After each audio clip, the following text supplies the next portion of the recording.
I can strap both of y'all up. We're gonna start like on the back seat belt. Like we're going for a rear naked choke. Of course, I want to go for a rear naked choke. So what I'm gonna do is, obviously, I want him to go to the good side. Call it the good side, so I can have able to rear naked choke him. But in a perfect world, that doesn't ever happen. So for my second technique that I've been working on is I want to get him to the opposite side.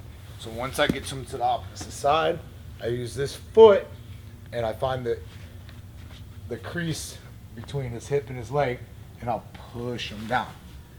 And still keeping wrist control and keeping around his neck, because you never know, he might lift up his chin and I can still get the rear naked choke.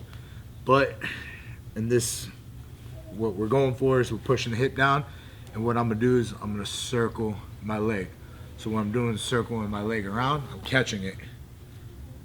So when I catch it, I want to be nice and tight. I want to be underneath this armpit.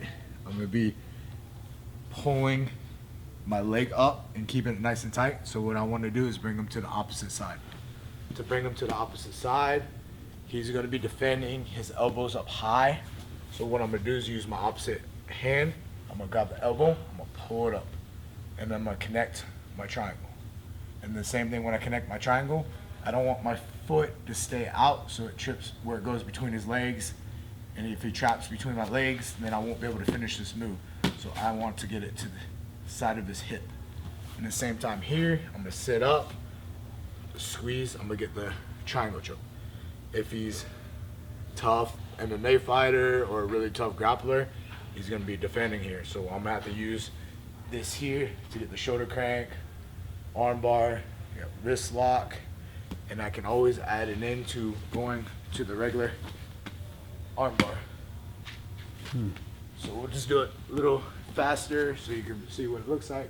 Go to the right side. That's it. I'm pulling to this, putting the foot on the hip, scooting his body down, circling the leg, catching, bringing him to the opposite side, connecting the triangle behind the butt on the hip, sitting up, going for the triangle, connecting his elbow, going for the stripped arm, shoulder crank, wrist lock, and then drop it to the arm bar. Cool. All right, let's roll.